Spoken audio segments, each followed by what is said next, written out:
America leads the world in medicine development. It matters. We get new medicines first, nearly 3 years faster. 5 million Americans go to work because we make medicines here at home. And not relying on other countries keeps us safe. But China is racing to overtake us. Will we let them, or will we choose to stay ahead? When America leads, America cures. Let's tell Washington to keep us in the lead. Learn how at americacures.com. Paid for by Pharma. They say you should learn something new every day. Like how you should only drink Jägermeister at 0 degrees Fahrenheit, ice cold. Like those frozen cavemen they find, which makes you wonder, what would a caveman think of Jägermeister? Well, if you served it warm, he'd probably throw it in your face, say, "Unga boonga," and storm off. And nobody wants that. So drink it cold or not at all. Jägermeister. Damn, that's cold. Drink responsibly. Jägermeister liqueur, 35% alcohol by volume, imported by Mast Jägermeister, U.S., White Plains, New York.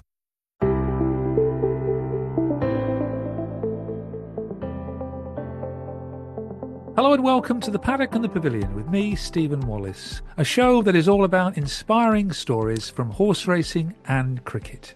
Today's guest is 20-year-old Aamilah Aswat, who became a history maker on the 2nd of February when she became the first black female jump jockey to ride a winner in the UK, riding Guchen at Kempton Park for her trainers Kim Bailey and Matt Nicholls. From her early days riding ponies to that landmark afternoon at Kempton, she shares how her passion for horses first began and the journey that led her into racing. She talks about how the 2-mile 5-furlong hurdle race unfolded and the reaction that followed her breakthrough success. We also hear how joining the Riding a Dream Academy helped change her life and open the door to a career in the saddle. Hello, Aamilah. Welcome to the Paddock and the Pavilion podcast. Hello. How are you doing?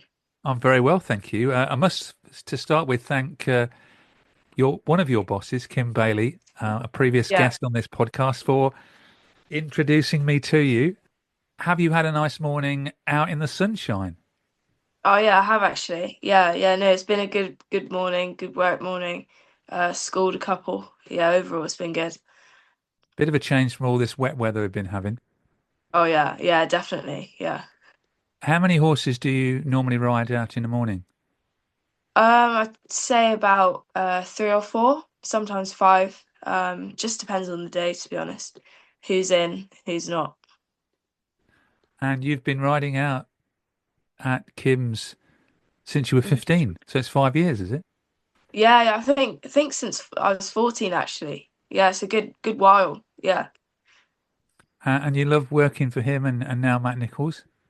Yeah, no, it's always great fun. Yeah, no, it's going well. So you really enjoy the life as a jockey? Yeah, no, yeah, I am enjoying the life very much. Yeah. To be fair, this is always, what I've wanted ever since, I was younger. This kind of life. So it's always good to be doing what you really want to do. You don't mind the early starts then?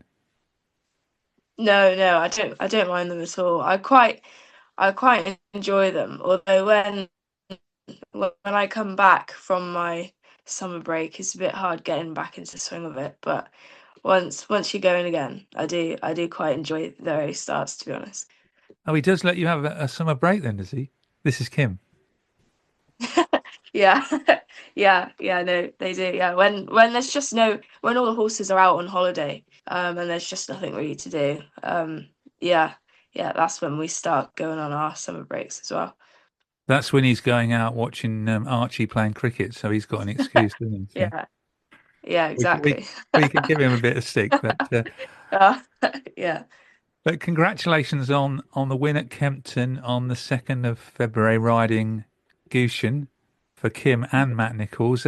How thrilling was your first win? Oh, it was so thrilling, honestly. When I crossed the line, I couldn't quite believe what I'd done, to be honest. Especially having a winner so soon in my career, and obviously getting the amazing opportunities that I've had from the support of the owners and from Kim and Matt. No, definitely is. I'm still buzzing now, to be honest. Did everything go to plan during the race? Yeah, just to start, annoyingly, I didn't really want to be quite wide, but throughout the race, I managed to wriggle my way towards the inner, and then I was a lap in. I was fairly happy where I was and my position and everything. You were always prominent in the race, weren't you? Oh yeah, definitely. Yeah, Guchen likes to be up in with the leaders. Yeah, You know him well because you've ridden him, is it four times now? Do you obviously ride him out as yeah. well? Yeah, well, to be honest, I don't really ride him out too much, um, purely because he's generally just quite a nice ride. So I often ride him when I ride work, but other than that, in races as well. But you know him well though. What sort of character is Guchen? Oh yeah, he's cheeky. He's a cheeky little thing. Yeah, but no, he's good. He's very sweet and he's very polite about everything. Yeah, he's a very honest and genuine horse. And you battled at the end to win only by 1.25 lengths. Oh yeah. No, that was a tough battle. Yeah, no, it was good though. It was really exciting. Um, yeah, no, it was really exciting to do that, to be honest. Plus, you're riding against professional jockeys, and John Jovenel Jr., Brendan Powell were both in that race. Yeah, no, it was yeah, especially when I was upsides with David Bass as well. It was yeah, it's it is cool to ride against them because before I had my license, and I obviously yeah, before I had my license, I look up to them, and obviously I still do now, even more so. So it's quite cool that I'm actually riding against professionals like that. And you were riding in the Friends of the Ebony Horse Club colours. Yeah, What did that mean to you as well? That's special, isn't it? yeah, oh yeah. It meant a lot to me. Yeah, especially it's the Queen's colours. So I was glad that I was able to repay them back with a nice winner. And have you actually been yourself to the Ebony Horse Club? No, not yet, to be honest. I'm surprised I haven't, but obviously I've just been so busy up here. Yeah. Because that's where one of your heroes, Khadija, Oh yeah, was at. yeah, Yeah, yeah. yeah. How did you handle all the publicity that everyone wants to speak to you after the race? You're then on TV, radio, newspapers, the lot.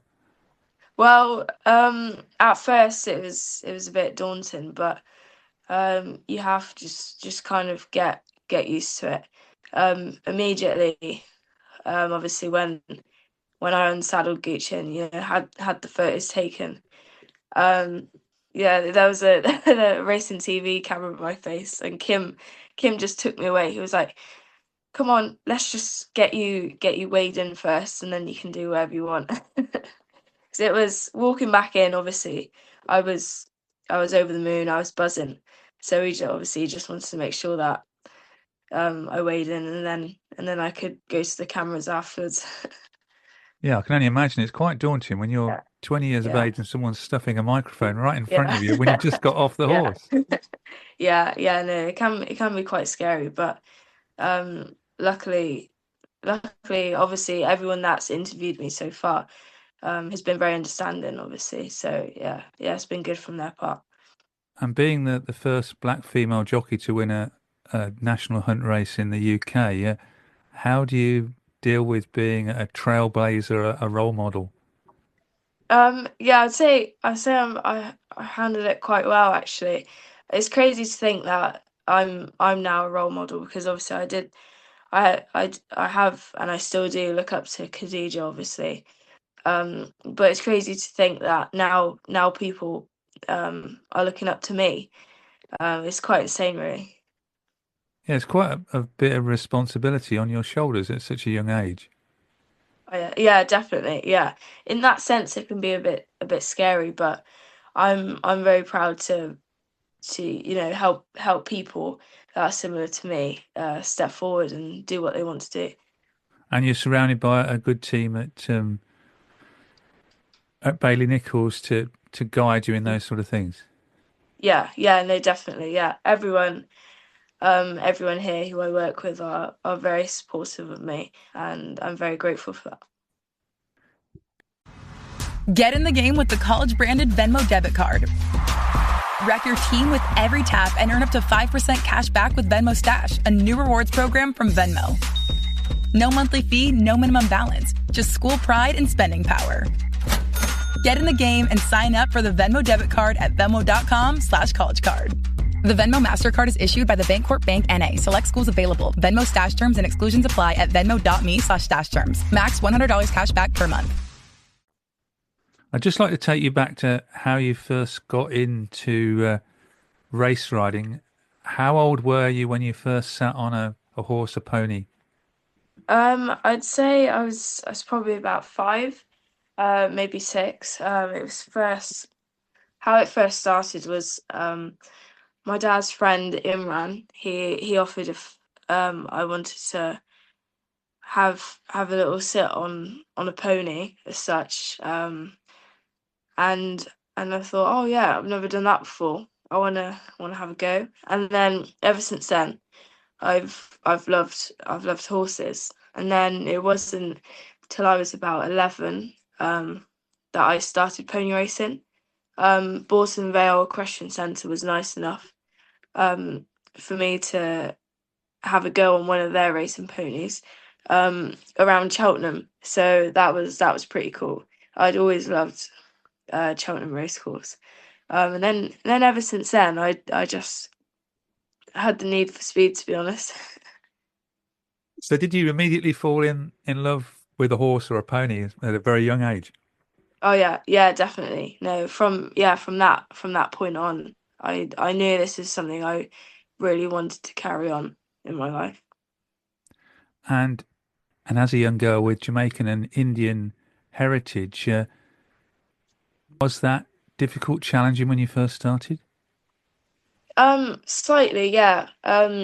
Just in the sense that none of my family are horsey at all. So not only was it different for me, it was different for them as well. And to be honest, they probably thought that I'd grow out of it or something like that, because I was quite interested in a lot of sports when I was younger. So yeah, in that sense, it was a bit difficult, because they didn't quite realise how much commitment, especially in pony racing, how much commitment was needed to it. But they were very supportive. Yeah, especially my dad. He drove me around, and Imran, he drove me around to places, race courses, to help me train on the racing ponies. Yeah, they were all very supportive. And then, I don't know what age, but then you had the Riding a Dream Academy. Oh yeah. The jockey club was kind enough to sponsor me a racing pony, and then they also sponsored me a space in the Riding a Dream Academy. I think I would have been 14 then. Yeah, so that there was a year-long scholarship, and that would involve staying at the racing school once a month for a weekend, and you basically just learn more about horse racing, learn how to ride a racehorse, and all the important things about horse racing. And this is based in Newmarket? Yeah, at the British Racing School. And was that the first time you'd sort of spent time living away from home as well? Yeah, actually. Yeah, it was. To be honest, I'd never really, I didn't mind going away from home, so I didn't really have the issue where I was homesick or anything. I loved it. Because Newmarket's a bit different to you come from Cheltenham, don't you? Is it? Yeah, yeah. Gloucester, yeah. Gloucester, yeah. Yeah, no, it was very different. I couldn't quite believe that race horses was, going on the roads and stuff. I couldn't believe it when I was 14 and stuff like that. Yeah, no, it was a lovely experience to me. And the course is that 12 months, is it? Yeah, 12 months. But that really made a difference to you, inspired Yeah, by Khadija, who founded the Riding a Dream Academy course. yeah, no, definitely. That made a huge difference and an impact on my riding career. That just helped put everything together. To be honest, one of the instructors used to work for Kim, so she rang up Kim and was like, "Oh, I have this girl who wants to come ride out for you." And yeah, that was when I was 14, and since then, I rocked up, and yes, it was riding out for Kim. And the course not only improves your riding skills, but did it develop you as a person as well? Oh yeah, definitely, definitely. Yeah, especially riding so many different horses, race horses there as well. That really just improves you, and it teaches you to work with other people as well. And meet some incredible people as well. And it's not just the riding, is it? Because you also get educational courses during the 12 months as well. Yeah, yeah, exactly. Yeah, we had a lot of lessons about just the general knowledge of horse racing and stuff like that. Really like ground based things. Did that include some media training as well? Um, yeah, yeah, actually, I think so. I can't really remember it too well, but there was definitely quite a few cameras back then as well. And is the course now really benefiting people from diverse communities, underprivileged backgrounds, and from the urban equestrian centres like the Ebony Horse Club? Oh yeah, definitely, definitely. Yeah, it's such a great course. And it's a great opportunity for people who, especially like slightly less experienced than me, than I was going into the course. Just really helps them to find out whether this is what they actually want to do, and a real opener for them into the racing industry. Because people can apply just to go for a taster session, can't they? Yeah, yeah, exactly. Because just to put it out there, like the racing industry is tough and it's a lot of hard work. So, those taster days are really good to see if you really want to pursue it or not. And then, like Khadija, you rode in the Magnolia Cup Oh 2024. You, yeah, you yeah, didn't win, but you did very yeah. well. Yeah, yeah, no, I came second then, yeah. Oh, that was a great feeling. Um, because the last time before that I'd been on a track was pony racing, and I can't remember when my last pony race was, but it was a good few years ago, and yeah, it felt amazing to be back on a track again, and especially on a powerful flat horse as well, a sprinter. That was a good feeling as well. Yeah. I watched the race again. You were fast finishing second. Oh yeah, yeah. No, he kept on really well. Um, yeah, yeah. No, that was really good. He was a very good horse for me. Did that give you a real taste of what it was like to be a jockey? Yeah, yeah, definitely. And I loved every second of it. So yeah, that just really was like I definitely want to do this. Well, now you've had five rides, four Mhm. on Guchen, and you've had a third, a fourth, a fifth, and a winner on him, and you've ridden at Kempton, Huntingdon, and Haydock. What's it been like riding at different courses? Oh yeah, it's been really good. It's quite fascinating how how each course works and stuff like that. Yeah, no, it feels really good to be able to ride on loads of different courses, and it just helps you gain experience. And you've got your own jockey coach. Do you go through the different courses before you arrive there? Yeah, yeah, yeah. I go through everything with Will Kennedy. I actually saw him for a coaching session Monday, I think. So, um, yeah, so every morning, or depending on what time the race is, before the race, I give him a call and we go through the runners in the race and the track. So you know which horses in the race that are liable to go forward or and stay in at the back or in the middle and everything else. Yeah, exactly, yeah. And then do you go through the races afterwards on video with him as well? Yeah, we also do that as well. So yeah, the next time I would see him at a coaching session, yeah, we go through the videos, and yeah, he gives me any pointers or any advice that I need. And you've got a ride this week, fingers crossed. Is that right? On Thursday, we're recording on Tuesday. Yeah, hopefully Friday at Newbury. I think at 2 o'clock. And this is on Guchen. Yeah. How is he since his win? Oh yeah, he's feeling well. He's feeling good. So hopefully, fingers crossed. And the future, what's the hopes for you for the rest of the season? Hopefully just the main thing is try and gain as much as experience as I can. Especially through the help of Kim and Matt and the owners of Guchen as well for letting me keep on riding him. That's probably the main thing for the rest of this season. And will you be going along at all, leading any horses up for Kim and Matt at Cheltenham? No, I don't think this year. Not at Cheltenham.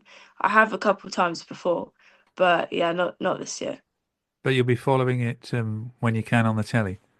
Oh, definitely. Yeah, I will be there watching. I did hear on the BBC, must get that in, you're on the Paddock and the Pavilion, but you were on BBC News one night when I was watching the news, that one of your dreams is to ride in the Grand National. Oh yeah, no, definitely. That is obviously a distant dream, but that is still very much a dream. To do that. Ever since I was younger, I was obsessed with that race. So yeah, hopefully in however long it takes, yeah, hopefully that will be the dream. Well, it's always good to have dreams, Aamilah. Mhm. First ride in November, first winner in February. Thank you Yeah. very much for sharing your story on the Paddock and the Pavilion, and the best of luck for the rest of the season. Thank you very much. Lovely to meet you. Since I last caught up with Aamilah on the 25th of February, she was back in the winner's enclosure once again, this time at Newbury Racecourse on the 27th, riding Guchen to an impressive 19-length victory. Afterwards, trainer Kim Bailey was full of praise. He said, "I am delighted for her. She looked far more polished yesterday and keeps on improving with every ride." Two Good & Co. coffee creamers are made with farm fresh cream, real milk, and contain 3 grams of sugar per serving. That's 40% less than the 5 grams per serving in leading traditional coffee creamers for a rich, delicious experience. Whether you enjoy your coffee hot, cold, bold, or frothy, Two Good coffee creamers make every sip a good one. Two Good coffee creamers, real goodness in every sip. Find them at your local Kroger in the creamer aisle.